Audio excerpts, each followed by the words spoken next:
Em sua última live, Bolsonaro diz que nada justifica a tentativa de ato terrorista em Brasília e defende a oposição com inteligência. E você vai ver também. Fernando Haddad anuncia a Rita Serrano na presidência da Caixa e Tarciana Medeiros na do Banco do Brasil. Maior atleta do século XX morre aos 82 anos. O eterno camisa 10 deixa legado inalcançável. Velório de Pelé terá 24 horas de duração e será aberto ao público na Vila Belmiro na próxima segunda-feira. Nos destaques internacionais, em conversa com Xi Jinping, Putin afirma que quer reforçar cooperação militar com a China. Essas e outras notícias você confere a partir de agora. Olá, uma ótima tarde para você, seja muito bem-vindo. Nós estamos ao vivo, agora 1h03 pelo horário de Brasília. O convite é o de sempre, vamos juntos conferir o que é notícia no Brasil e no mundo nesta sexta-feira, a última sexta-feira de 2022. Antes de deixar o Planalto, o presidente Jair Bolsonaro fez hoje um pronunciamento para lembrar dos feitos de seu governo e justificar algumas decisões tomadas nos 4 anos à frente da União. Vamos conferir. Em live de despedida, às vésperas de deixar o Palácio do Planalto, Bolsonaro relembrou alguns feitos do seu governo em várias áreas. Um destaque foi dado à questão da Covid, que teve grande repercussão durante o governo de Jair Bolsonaro. O presidente lamentou que a doença tenha causado tantas mortes no Brasil e destacou o trabalho feito durante a pandemia. Que, lamentavelmente, no Brasil, matou aí mais de 600 mil pessoas. Nós fizemos a nossa parte. Quando foi possível e passou a ter a vacina no mercado, porque em 2020 não tinha vacina, nós compramos mais de 500 milhões de doses, tomou quem quis, não obrigamos ninguém a tomar a vacina. O presidente também condenou a tentativa de ato terrorista em Brasília no último dia 24 de dezembro. Ele falou que não tem tudo ou nada. Inteligência é a palavra-chave e acrescentou que os apoiadores devem mostrar que são diferentes. Para Bolsonaro, nada está perdido. No mesmo pronunciamento, o presidente disse que acredita que as coisas vão voltar ao eixo. Não vai demorar muito tempo. O Brasil vai voltar no eixo da normalidade, da prosperidade, da ordem, do progresso, do respeito, do amor à sua bandeira. Muito obrigado a todos vocês. Um abraço a todos. Com muita luta, mas um bom 2023 a todos. Deus abençoe o nosso Brasil. Vamos em frente. E agora falamos sobre a posse presidencial. O governo do Distrito Federal limitou em 30 mil o público que vai poder acompanhar de perto, da Praça dos Três Poderes, a cerimônia de entrega da faixa presidencial no Palácio do Planalto nesse próximo domingo. Autoridades da Segurança Pública do Distrito Federal falaram sobre o esquema de segurança para a posse de Lula no domingo. Não será admitido manifestação de cunho político contrário no dia da posse na área central de Brasília. O governo do Distrito Federal limitou em 30 mil o público que vai poder acompanhar da Praça dos Três Poderes a passagem da faixa presidencial no Palácio do Planalto. Já está confirmado 56 delegações, sendo aproximadamente 25 chefes de Estado, de governo, vice-presidentes, presidentes, e mais algumas delegações com chanceleres, ministros, chefes de poderes de outros países que estão chegando. A Polícia Federal empregou agora cerca de 7 mil policiais, já estão sendo empregados nessa operação. No próximo domingo, a Polícia Civil, a Polícia Militar e o Corpo de Bombeiros estarão com 100% de efetivo de prontidão.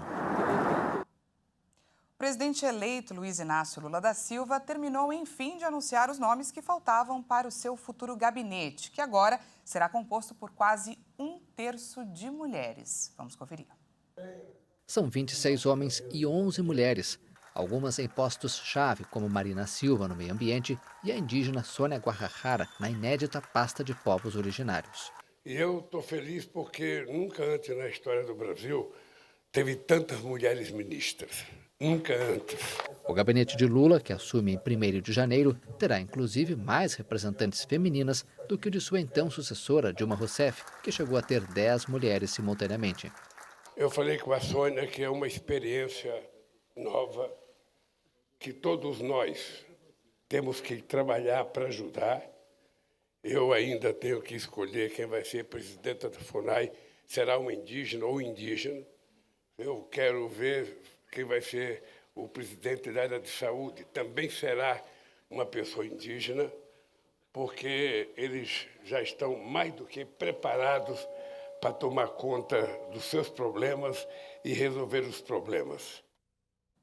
E o futuro ministro da Fazenda, Fernando Haddad, anunciou hoje quem vai chefiar os bancos públicos do país. Rita Serrano foi escolhida para a presidência da Caixa Econômica Federal e Tarciana Medeiros para o Banco do Brasil. Tarciana Medeiros está no Banco do Brasil desde 2000 e é gerente executiva desde 2019.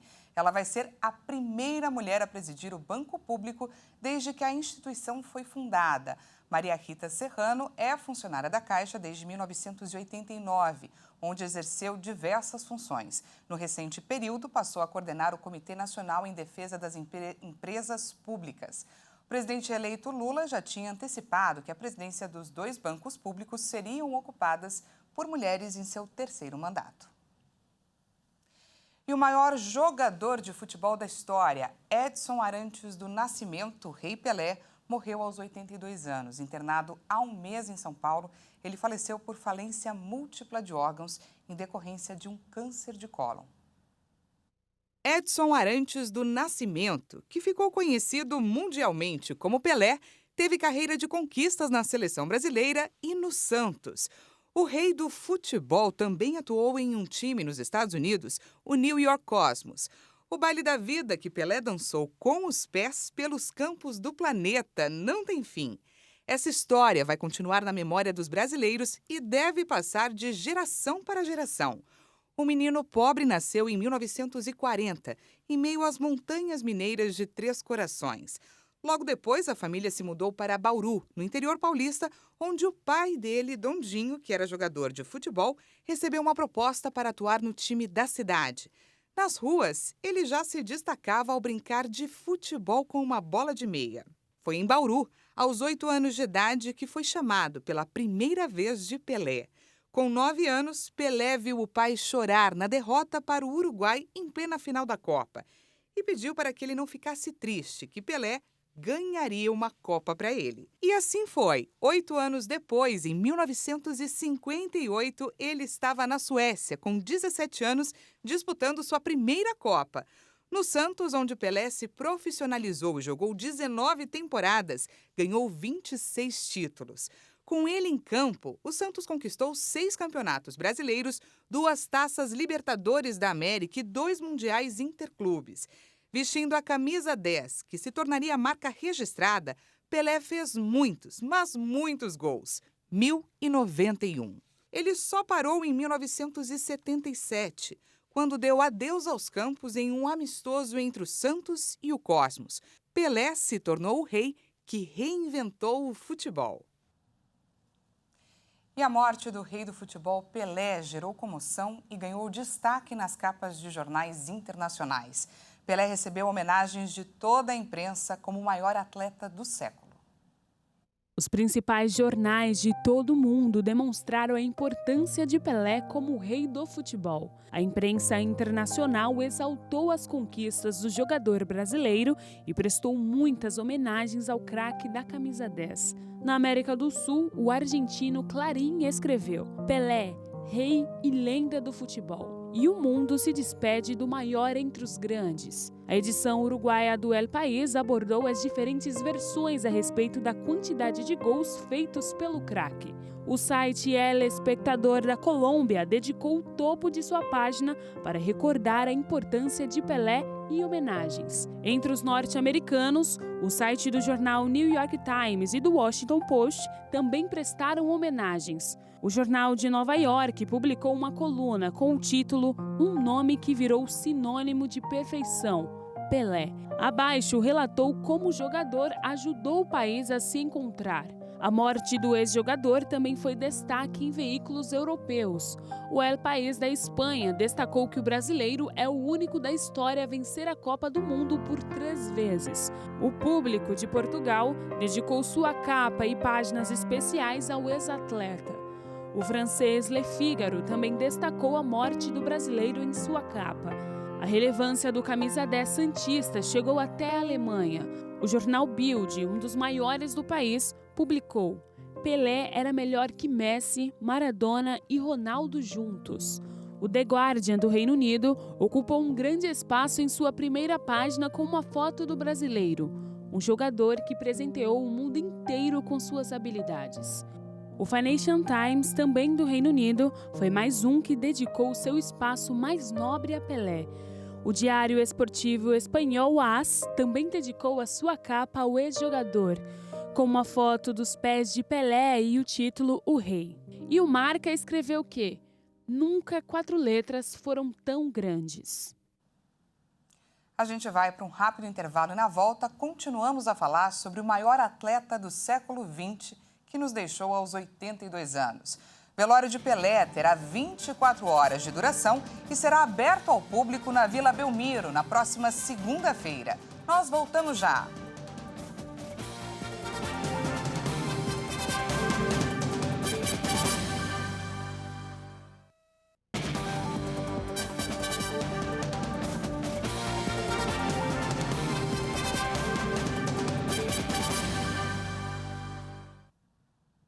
Seja bem-vindo mais uma vez, estamos de volta com mais informações dessa sexta-feira para você, agora 1h16 pelo horário de Brasília. Esportistas de destaque em diferentes categorias também homenagearam o rei do futebol. Os atletas celebram o legado do homem que conquistou o mundo aos 17 anos de idade. Destaques de diversas categorias esportivas do mundo vieram a público para prestar a última homenagem a Pelé. O jamaicano Usain Bolt, o homem mais rápido da história do atletismo, publicou uma mensagem em suas redes sociais que diz: "Uma lenda do esporte. Descanse em paz, Rei Pelé." Já o inglês Lewis Hamilton, que é heptacampeão de Fórmula 1, agradeceu Pelé por ter compartilhado seu talento, genialidade e amor e afirmou que o legado do rei será sempre uma inspiração. Outra estrela do esporte a destacar o legado do rei do futebol foi o tenista espanhol Rafael Nadal. Nas redes sociais, ele declarou: "Hoje vai embora uma grande personalidade do esporte mundial. Um dia triste para o mundo do futebol, para o mundo do esporte. Seu legado sempre estará conosco." Entre os brasileiros não foi diferente. A atacante Marta, que foi eleita 6 vezes como melhor jogadora do mundo pela FIFA, prestou sua homenagem a Pelé com a publicação: "Meu rei, nosso rei, muito obrigada." Ela ainda destacou a arte e a maestria nos pés do rei e finalizou: "Descanse em paz." O campeão olímpico César Cielo também expressou sua gratidão ao eterno rei do futebol. Muito obrigado. A jogadora de basquete Hortência destacou que o legado de Pelé vai ficar para sempre. O velório do rei será em seu castelo, a Vila Belmiro, estádio do Santos, local onde Pelé fez história e viveu dias de glórias. O evento acontecerá na segunda-feira, dia 2, e deve durar 24 horas. O corpo do maior jogador de futebol de todos os tempos será levado de São Paulo para Santos na madrugada da segunda-feira. O caixão será posicionado na faixa central do gramado. A previsão é de que o velório aberto ao público comece às 10 horas da manhã. O Santos tomou algumas medidas já na semana passada para o velório do seu maior ídolo. Uma tenda foi colocada para a proteção do caixão e apenas amigos e familiares poderão chegar perto do rei. O cortejo continuará até às 10 horas da manhã da terça-feira, quando o corpo passará na frente da casa de Dona Celeste, mãe de Pelé, no Canal 6. Após isso, o enterro será no cemitério vertical, local onde Pelé tem seu caixão dourado no 9º andar do memorial, reservado há anos, e com vista para o estádio Urbano Caldeira, a Vila Belmiro. E agora trazemos destaque internacional. O presidente russo Vladimir Putin conversou por videoconferência nesta sexta-feira com o líder chinês Xi Jinping. Durante a conversa, Putin afirmou que pretende fortalecer a cooperação militar entre os dois países. No encontro, Putin elogiou a resistência de Moscou e Pequim às pressões ocidentais e externou o desejo de fortalecer a cooperação militar com o gigante asiático. Compartilhamos as mesmas opiniões sobre as causas, percurso e lógica da transformação que ocorre na paisagem geopolítica global. De acordo com o líder russo, a coordenação entre Moscou e Pequim no cenário mundial está a serviço da criação de uma ordem mundial justa, baseada no direito internacional. Alvo de duras sanções ocidentais por causa da ofensiva contra a Ucrânia, a Rússia tem tentado nos últimos meses estreitar suas relações com a Ásia, especialmente com a China. Ainda nesta sexta, Putin informou que Xi Jinping vai à Rússia na Primavera Boreal de 2023 para uma visita de Estado. O governo de Belarus, principal aliado da Rússia, informou ter derrubado um míssil de defesa aérea lançado pela Ucrânia. Kiev negou a acusação e ressaltou que a situação pode ter sido criada por Moscou para envolver seu aliado na guerra. Imagens divulgadas por Minsk mostraram um militar não identificado relatando em cima de um gráfico a movimentação do alvo até a queda em um campo perto de uma vila na região de Brest. A cidade faz fronteira com a Ucrânia e a Polônia. Se for confirmado, este é o primeiro incidente do tipo relatado pelos bielorrussos desde o início da ofensiva de Moscou contra Kiev. Em outro vídeo, o governo de Belarus afirmou que os destroços descobertos pertenciam a um míssil guiado antiaéreo S-300. As autoridades bielorrussas convocaram o embaixador da Ucrânia para falar sobre o assunto, horas após uma nova onda de ataques com mísseis russos acionar as defesas aéreas de Kiev. O presidente bielorrusso Alexander Lukashenko foi imediatamente informado e o governo exigiu uma investigação, dizendo que tais incidentes podiam levar a consequências catastróficas.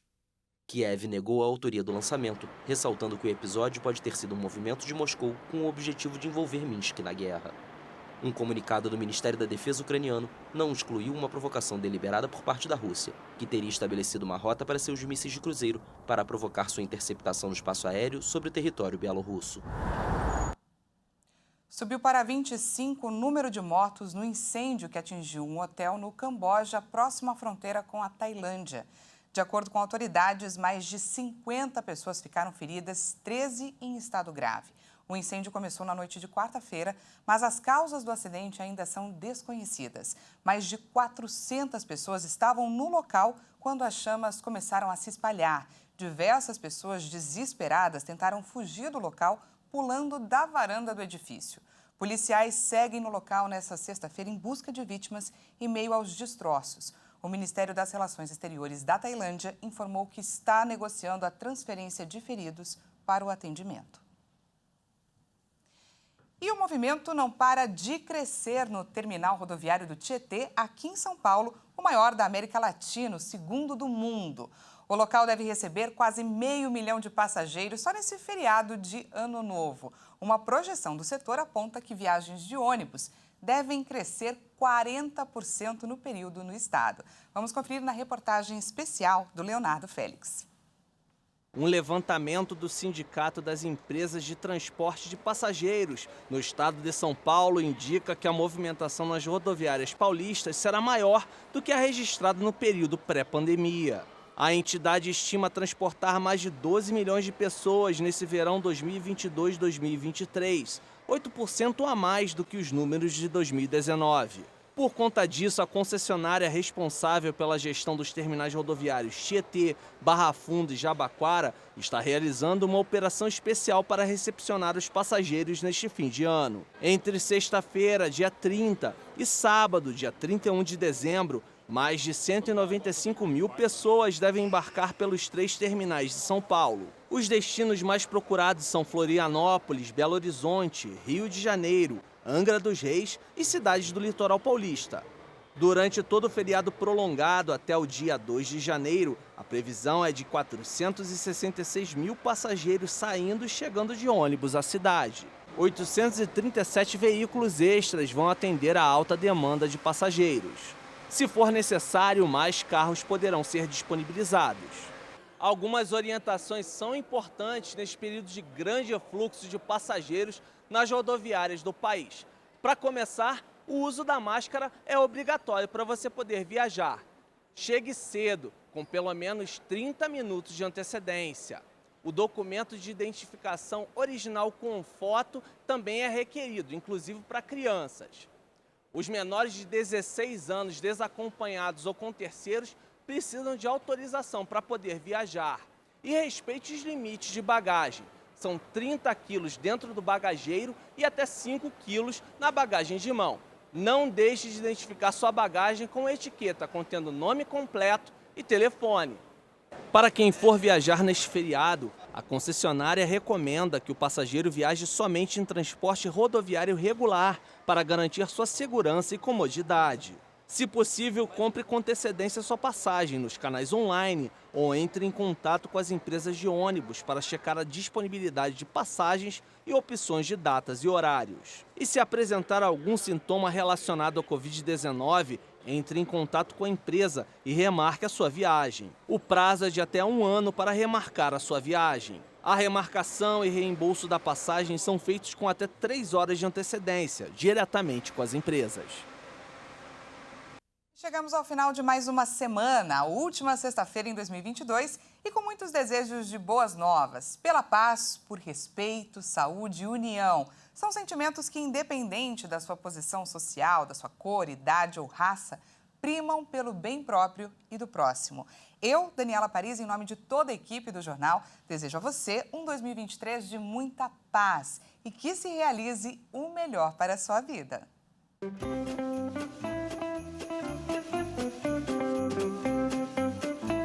O que eu desejo para 2023 para você e para mim é muita paz, muito amor. União entre as pessoas e Deus no coração.